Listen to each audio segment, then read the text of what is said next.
The next step will be to build out the navbar. Right now we just have a very simple navbar with the logo, but we want to add a search feature up here at the top where we can search for different users. You can see the loading spinner here on the right hand side. We're searching for a user, say according to their username. And we also have icons here on the right hand side that allow us to go to different routes. Right now we're on the home route, so we see this home icon selected or active. Then we also have a link to go to the explore page, and we see this loading bar up at the top, this animated loading bar up at the top when we change routes, and all of our other links. So we have a lot to build here for our navbar component. So let's head there. Let's close out some of the components that we've opened up until this point. So we have a logo at the moment, but we're going to add a couple more components that'll be local to this file underneath. We're also going to have a search component, as well as a links component.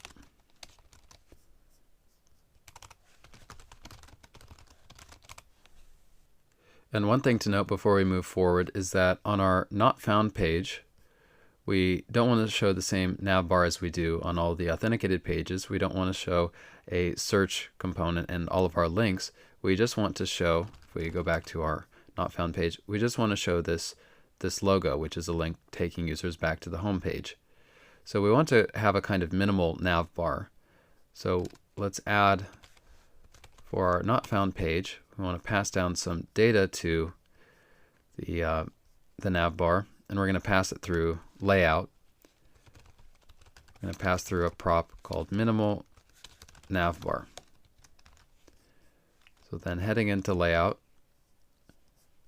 we'll add the prop minimal navbar, and we'll pass it down one more level to our navbar itself.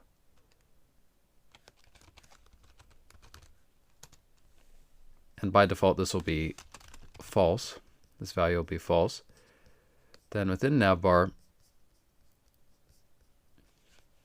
within that component, we'll grab the prop, and we, for a minimal navbar and say our not found page, we don't want to show either the search component or the links component. So I'll add a couple of conditionals here. If not minimal navbar, then we want to show search, and if not minimal navbar, we want to show links. So we can either write these two conditionals, or we can optionally just add still a double and, but a set of parentheses and then a fragment to contain both of these components. Search and then links. Now starting with the search component, we'll create the input itself right here, which looks like this if we actually click on the input. So we just have a search icon on the left, and we have a kind of a clear button on the right, which we can use to clear out once we're done loading the results. We can click on and it'll clear out what we have typed into the input. So here in search, we're going to use navbar styles and grab classes, and we'll return first a hidden component. We want to hide our search on the XS breakpoint. So when we're on an extra small size, we make this very small, we see that the search goes away entirely on Instagram. So we can use that, XS only or XS down. And then within hidden, we're going to add our input itself. Now this is going to be a new kind of input using the input base component. And this will consist of the class input. And we want to save the text that's typed in here locally in local state. So we'll use state, and we're going to call this state query, setter or set query. So we're going to add an on change and pass event.target.value to set query.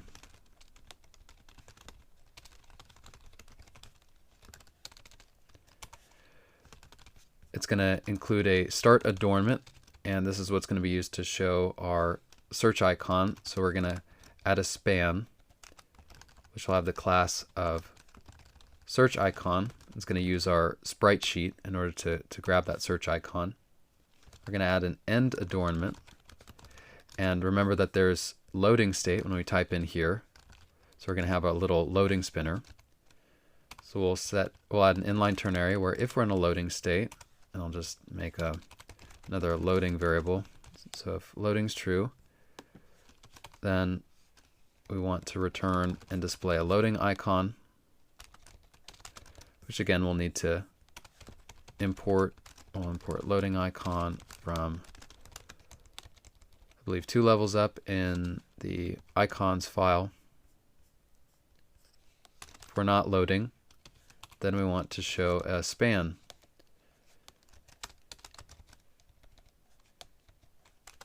And it's going to have the class name clear icon. And we want to clear our input. We want to clear the query text when we click on this span. So we're going to add an onClick, and it's going to call a new function, handle clear input. And all that's going to do is, I'll make this above the return, handle clear input. It's just going to pass the initial value to set query an empty string. Then additionally, for this input base, let's add a couple more props. We'll set placeholder to search, and we'll make this controlled. We'll set the value to the query. So let's see how that looks. First of all, let's check out our not found page.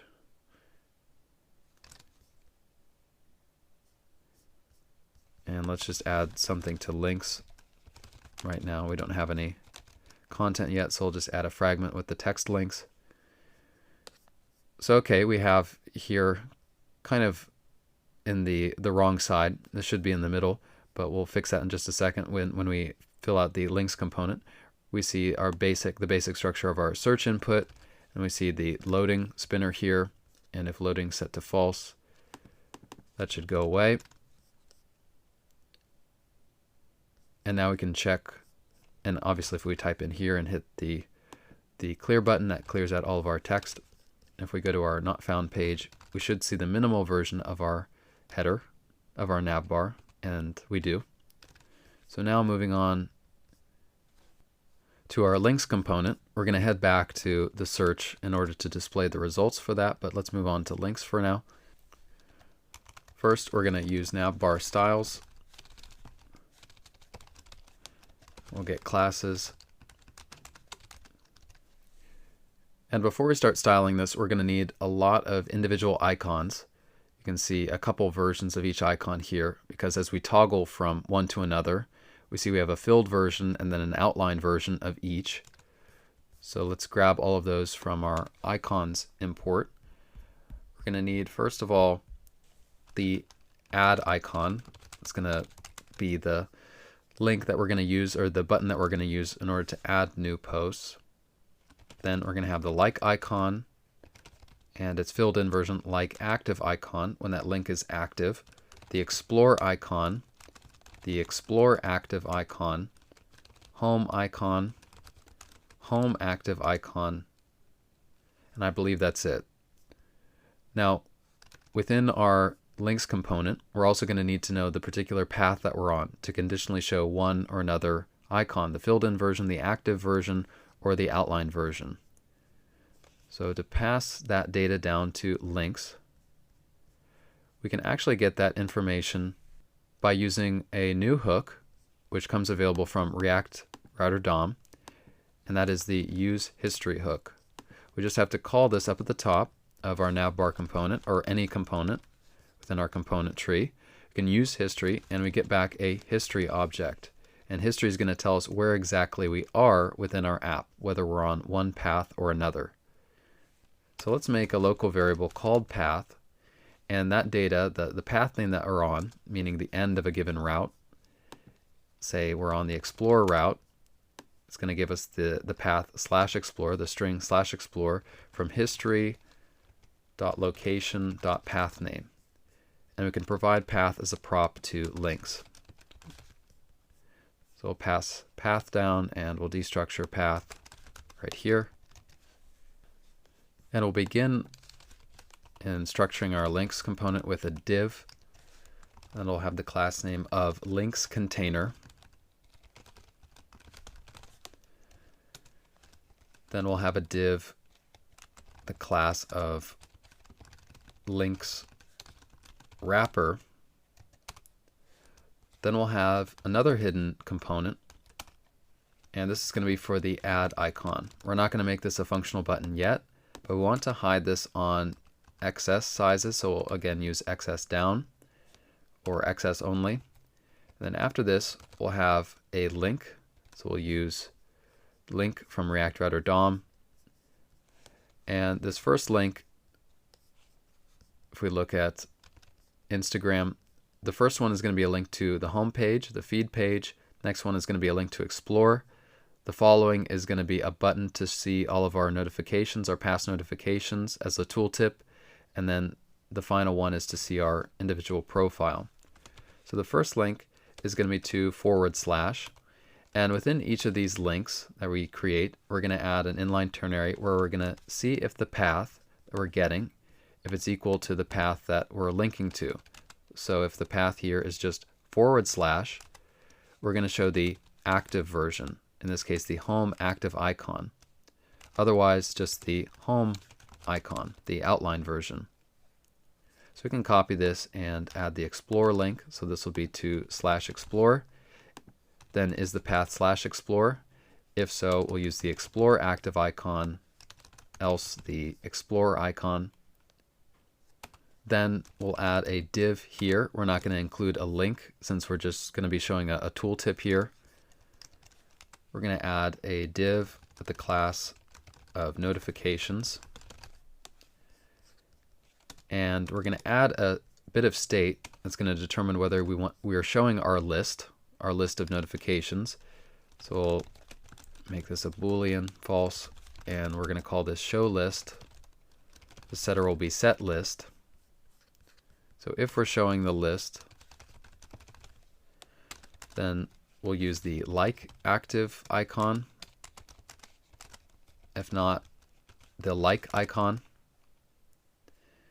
And after this div, we'll add a link to the current user. So we're going to use a set of curly braces and then template literals within it to interpolate our default current user.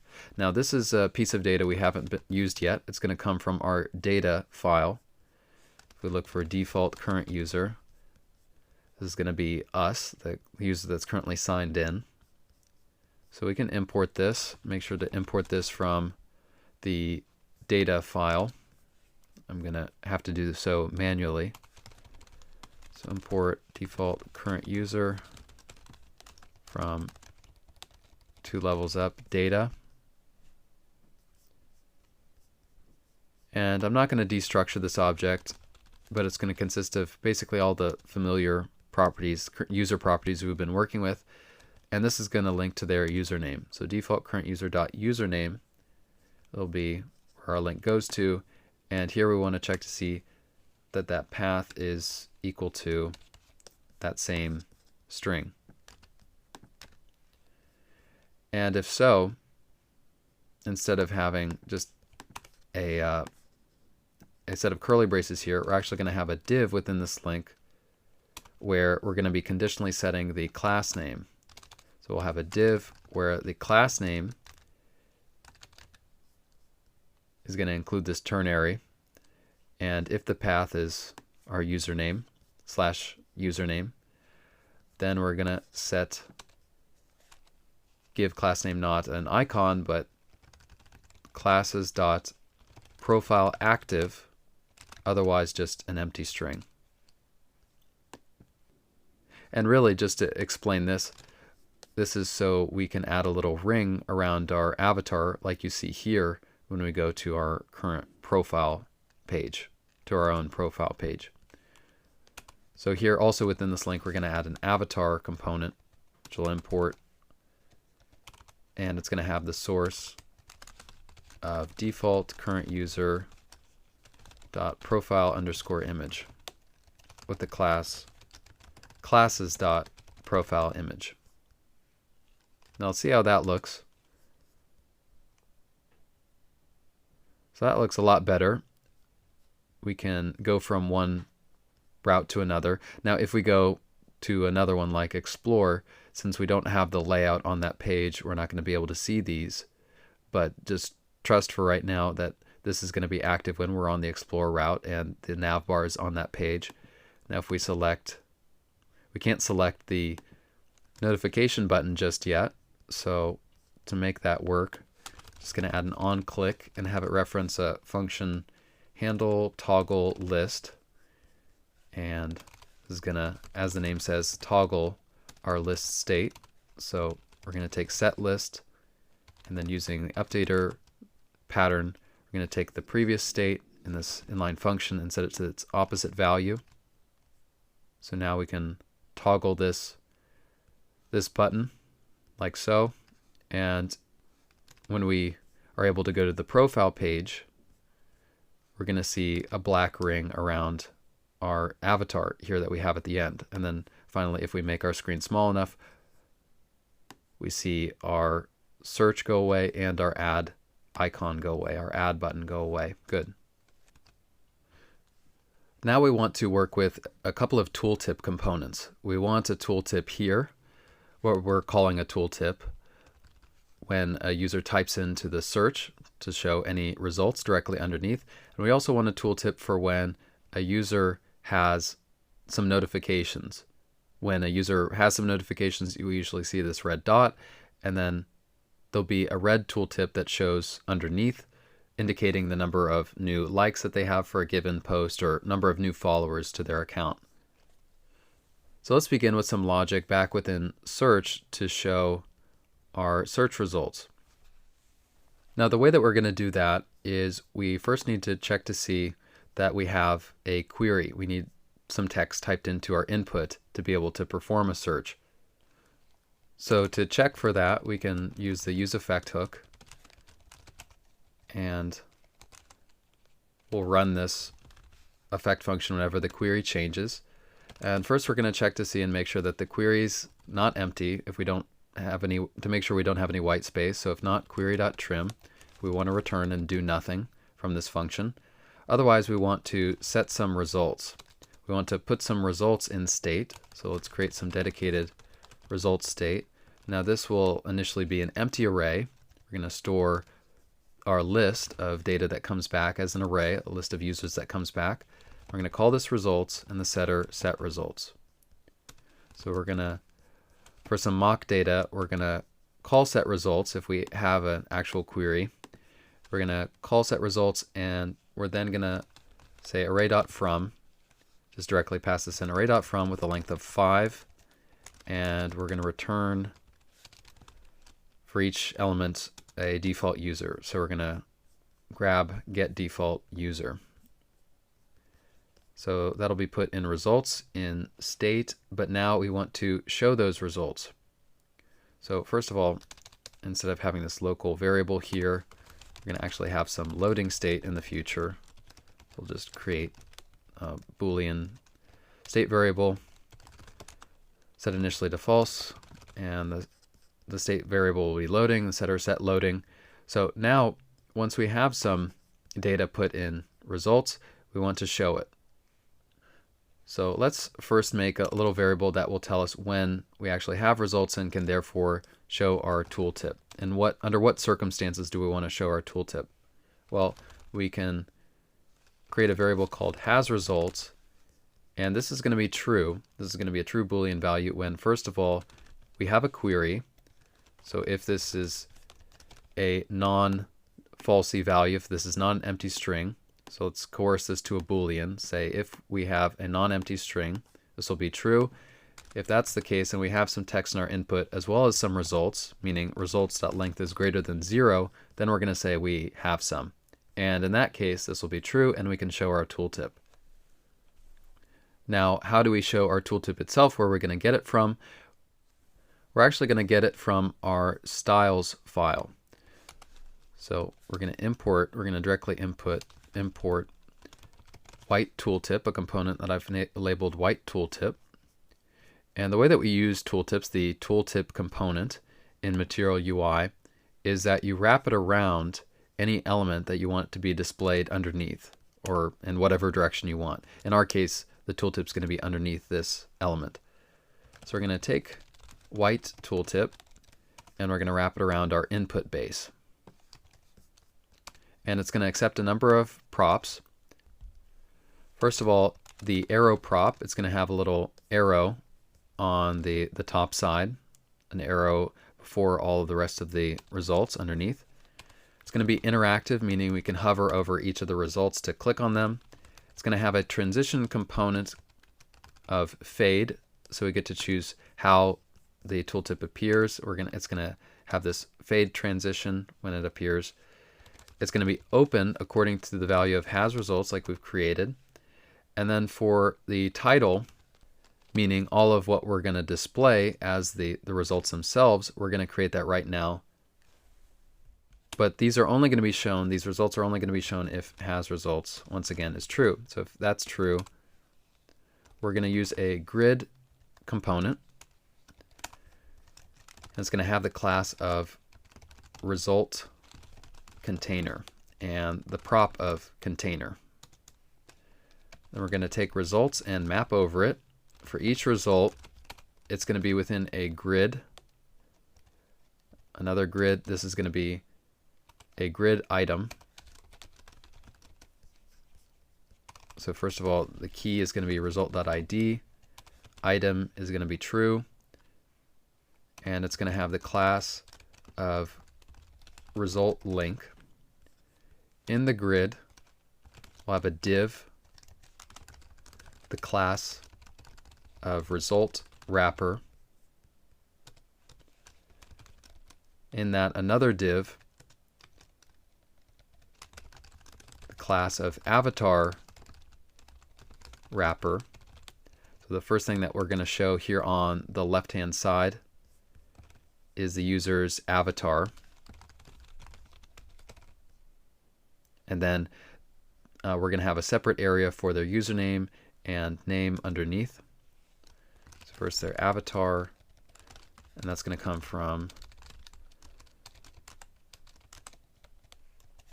result.profile image. And we can say the alt is just their user avatar. And then underneath this avatar wrapper, we're going to have another div called the name wrapper with the class of name wrapper. And it's going to consist of two typography components. First, with the variant of body 1 and the text result.name. And the second, we can just copy this. It's going to have a variant of body 2, color text secondary, and that is result.username. So I believe we have everything that we need. Actually, I believe it should be username up top and then result.name underneath. Let's see how that looks for us. So when we type in here, we're going to get the same 5 results since it's just that default user. But now we want the ability to click on each one of them. And when we do so, we want to be taken to that user's profile page. It's going to serve as a kind of link. Obviously, we want to go there if we're searching for a given user. And we also want to clear our input automatically. So on our grid item, let's add an onClick. This will be an inline onClick, where first of all, we want to navigate to the user's profile page. So how are we going to do that?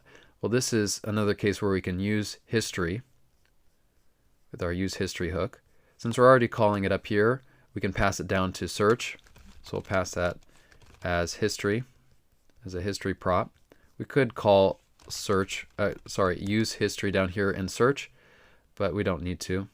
So we'll receive history. Then for that onClick, we can just say history.push to imperatively navigate to that path. So history.push, and then we're going to go to the route from result.username.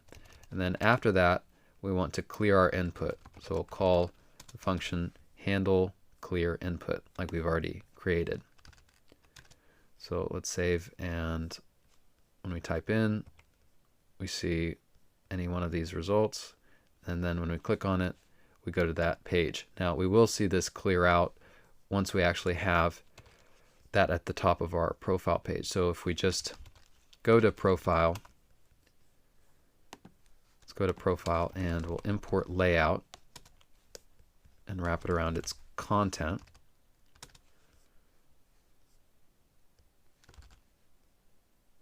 When we click on a result, we see that here in the search, the input's cleared out. So it's navigating to that new route and it's clearing our input. And now that we're adding layout to profile, we might as well add it to explore too.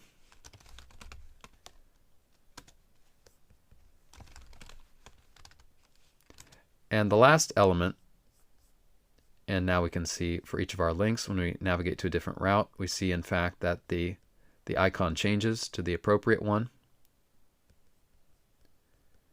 We see our ring around our profile page, our avatar when we're on our profile page.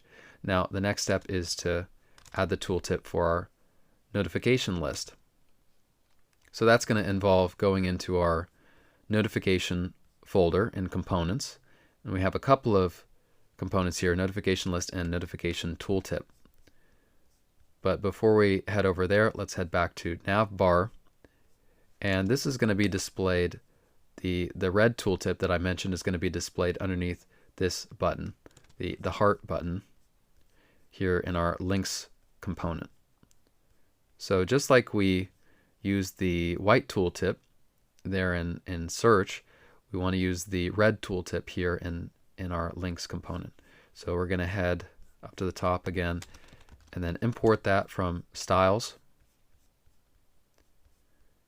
And this is going to be wrapped around our div right here. So for this red tooltip,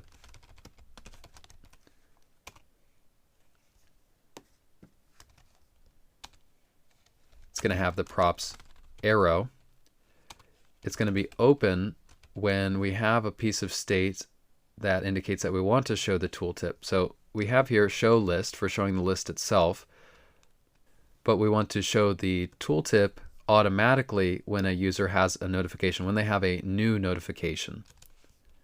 So we're going to see how to control that later when we add this functionality, but for right now, let's create a piece of state, and this is going to be called show tooltip, and set or set tooltip. We're going to show the red tooltip when show tooltip is set to true. Now when we hover over this, say we're showing our red tooltip, this is kind of hard to describe because we're not showing it at the moment. But when we have our red tooltip open and we hover over the button here as if we want to click on it to see those notifications, we want to hide the tooltip. So we're going to have this on open prop that's going to determine when we're attempting to open it. And we want to instead hide it. And we're going to do that with a function handle hide tooltip. So this is going to hide our tooltip when we just hover over the button. So for the function handle hide tooltip, it's just going to call set tooltip and pass in the value false. The transition component here for the red tooltip is going to be zoom instead of fade. And the title itself is going to come from our notification tooltip in our notification folder. So let's make sure to import that. Import notification tooltip from notification / notification tooltip. And now let's actually go into that and style it so we can see what we're talking about here. So we'll grab classes and we'll start with a div, and this will have class of tooltip container. Within that will be another div, the class classes.tooltip. Then there'll be a span, which will first show the number for associated with a given type of notification. The first one is going to be for followers, so we're going to give it an ARIA label of followers to show what that is, to say what that is for screen readers. This is a followers count, new followers, and it's going to have the class name of classes.followers, and this can just consist of one tag. And then after that, we're going to have a typography element, and we're just going to hard code the value right now as 1. Now we can copy all of this, paste it in again. Here we're going to keep track of likes, so the ARIA label will be likes, and we'll have classes.likes, and this is for the icon itself, the icon, and then the count associated with that type of notification, and that's also going to be 1. Now let's head back to navbar, head back to links, and as I mentioned, we want to programmatically show our tooltip. So initially it's false. We've set it at the moment to false, but let's set it to true for the time being just to test this out. And we want to add a use effect here, and within this function, all this function is going to be responsible for is after 5 seconds, we're going to change this state, the tooltip state, where we're showing it, from true to false.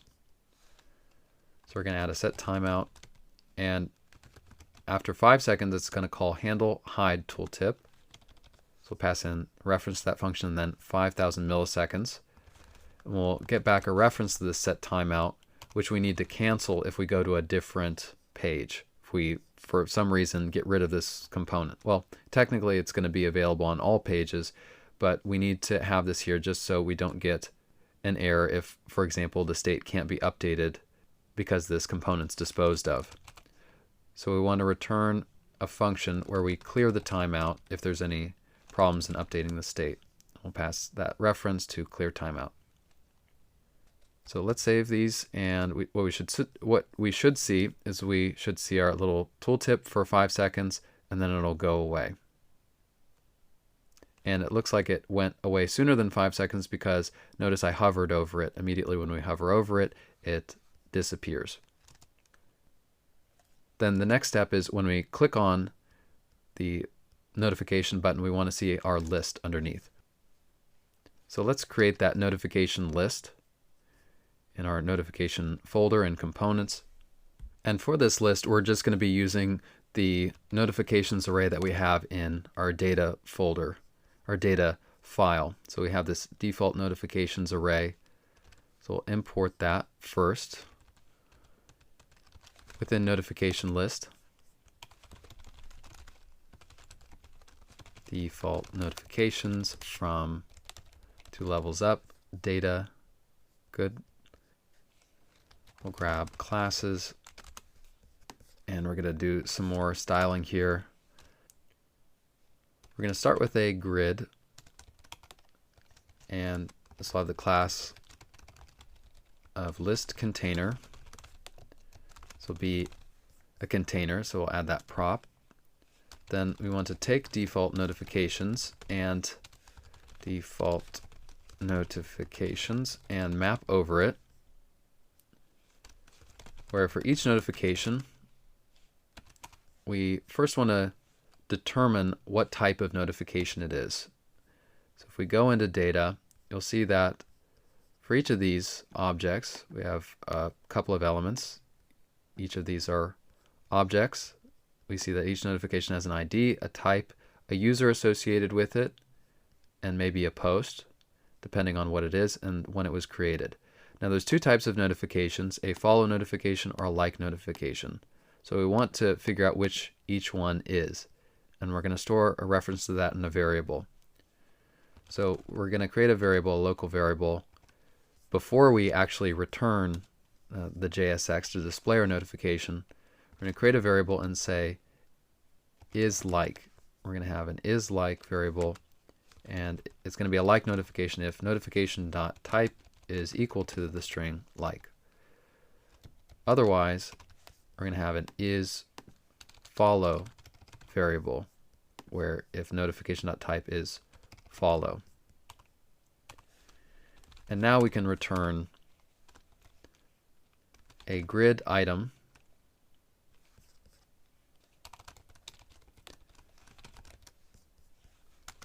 the key of notification.id, the item prop, and the classes.listItem.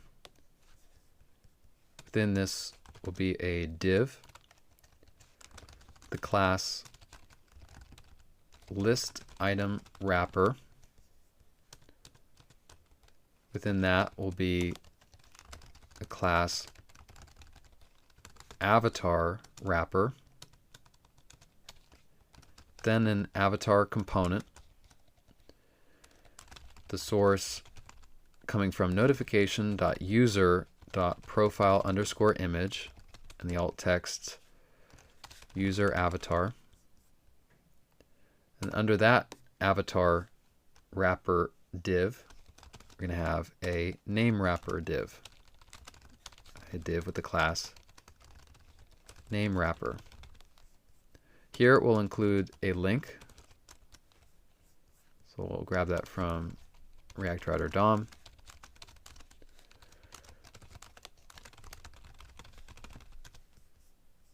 And this is going to be to the user's profile page. So to/notification.user.username. Then within the link, we'll have a typography component, the variant of body1. Here's where we'll display their username from notification.user.username again. Then under that link, another typography component,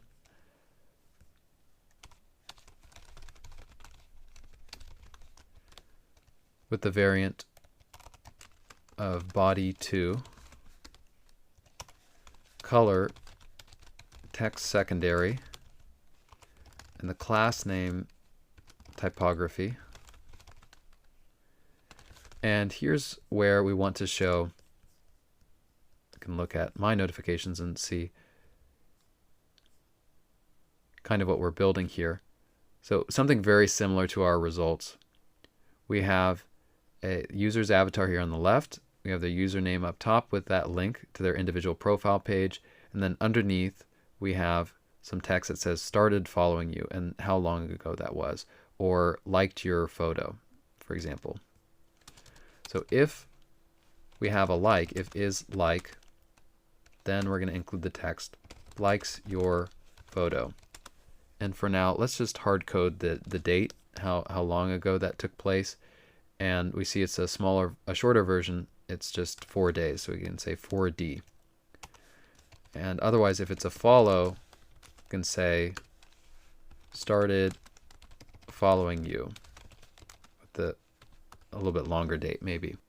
Then after both of these closing div tags, but still before the end of the grid, we'll have another div.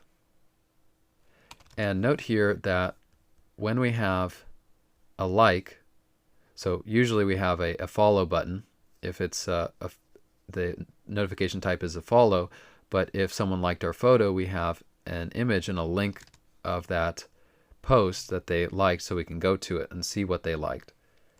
So if we have a like, then we're going to include a link, and this is going to be to an individual post. So again, using template literals /to/p/notification.post.id, that post's ID, and within it will be an avatar with the source coming from notification.post.media, the alt of post cover,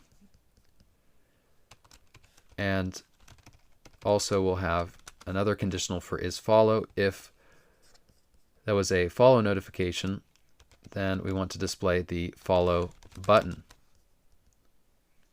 So let's import the follow button from the shared folder in components. And then finally, the last piece of the puzzle is to, back within navbar, show this notification list, specifically within links, and we can show it right here up at the top. So we can, using the show list piece of state, take show list, and if that's true, then we show and display the notification list. So we'll save all that. And now if we check out our notifications, we can see both of them right here. We see username started following you 5 days ago, and username likes your photo. So we can follow that user if we want, or we could go to that individual post and go to that link. Now, one small thing about this is we can toggle the notification list if we click directly on the heart button, the notification button, but we can't close it if we click outside of it. So what would be very helpful is to detect an outside click to be able to hide this notification list when we don't want to see it, to make it easier for our users. So how do we detect an outside click? Well, it's kind of tricky to do that, but let's head back to notification list, and we're going to use a special hook that comes from the following package. It's going to come from the Rooks package. It's just a collection of React hooks, and there's a specific one called use outside click. So to set this up, all we have to do is use a ref. We're going to have a reference to the component that we're detecting a click outside of, and that's going to be our grid, the most parent component within notification list. So let's just call it our list container ref, and we're going to attach it, the created ref, to our ref attribute. And then to use the hook, we just need to import the following function, the following hook, use outside click from @rooks/use outside click. And all this hook needs is the list container ref. So we'll call it use outside click. We're not going to get a return value from it. We're going to pass in the list container ref, the component that we're listening for an outside click on, and then also what we want to do when we detect an outside click. And we want to hide this. We want to hide our list. So we want to pass down a function that's going to do that. So navigating back to navbar, in links we have a couple of functions, but now we want to hide our lists. So let's create a function called handle hide list. And this is just going to take set list and pass the value of false to hide it. We're going to pass that down to notification list, and we'll give it a prop of handle hide list, the same name. And then we'll grab that from props in notification list, and that's what we'll pass down to use outside click. So pretty simple. Now, when we open our list, we don't have to click on the notification button. We can just click outside of it, and it automatically closes. But we can still click inside, anywhere inside our notification list. And what I believe is the final part of creating our navbar is the little progress bar up at the top. So notice that when you change routes, sometimes it doesn't always show up, but when you change routes, you see this nice little progress bar up at the top with this alternating gradient, this gradient that changes its background color as it goes from left to right. We want to create that too for our navbar, and we want to create it whenever we want to display it and have it animate whenever our path changes. So remember, back in navbar, we were keeping track of the path that we're currently on from history. We can set this up by using a use effect hook. and we can listen for whenever our path changes. But what do we want to do? What do we want to do with this effect function whenever the path changes?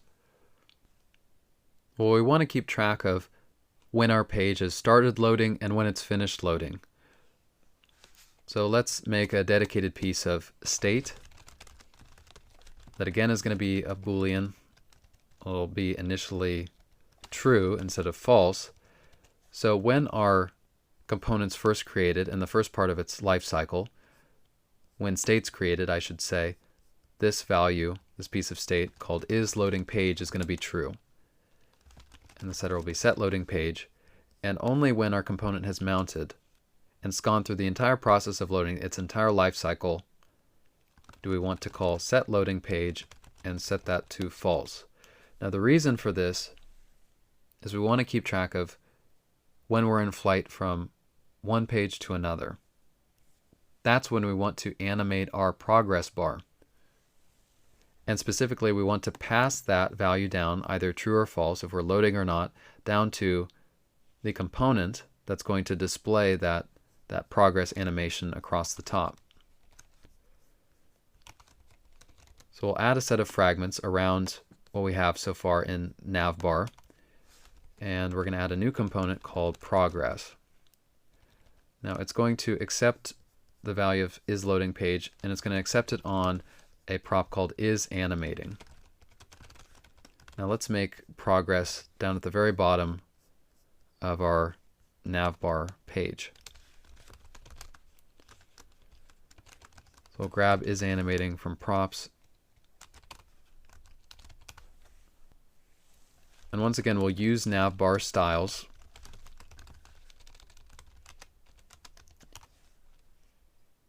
And the way that we're going to show this progress bar is with the help of a special package.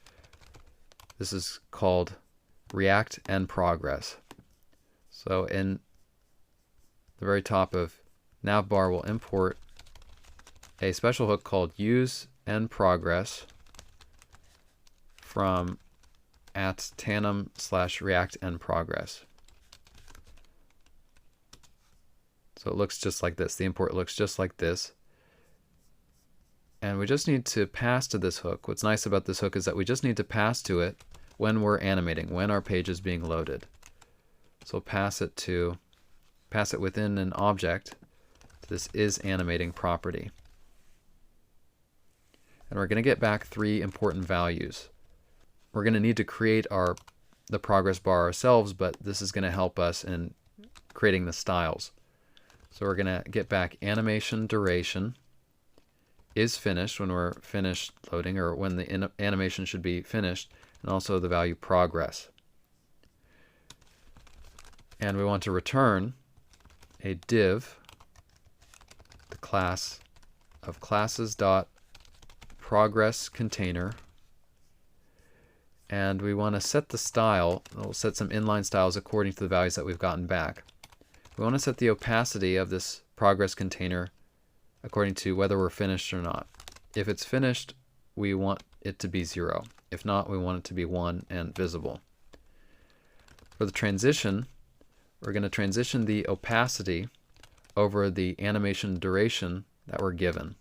And that's going to be in milliseconds. So we'll interpolate the animation duration value and append ms to the end, and it's going to be a linear transition. Then within the container itself, where we're transitioning the opacity, we're going to have another div which is going to be styled as the progress bar, the bar itself. And for its styles, this is where we're going to kind of increment it across the page, and we're going to do that by setting its margin left, and we're going to interpolate -1 plus progress times 100, and then append to the end a percentage. This is based off of the official example from use end progress, the end progress, React end progress package. And we're also going to transition specifically the margin left property, and again using animation duration in milliseconds, and this is going to be linear. And then finally we want to add the progress background. So we'll have a div with the class of progress background, like so. Now we've got everything that we need, so let's save navbar, and let's try going from one page to another. Say the home page to the explore page. Might have to refresh. You can see it very quickly. If you want to see it move a little bit slower, because we do have a single page app and we're not loading any data, so it's not going to take a great deal of time to go from one page to another. What we can add within UseEffect is a set timeout. We can once again wrap this in a set timeout. And we can have a function where in the return we set loading to false, and let's say it's over 10 seconds, so we can really see this. So at first loading is going to be true, and you can see this is slowly incrementing across the page, and it's doing that same cycle of all the background colors that we have, that rainbow colors, those rainbow colors, and then finally once it gets to the end, once it detects that it's finished and we've loaded the page, it goes all the way to the end. So due to the nature of how it's loaded, how the pages are loaded, it's not going to exactly replicate the Instagram page, the Instagram app, but it looks very close to it in terms of appearance. So let's just remove this set timeout.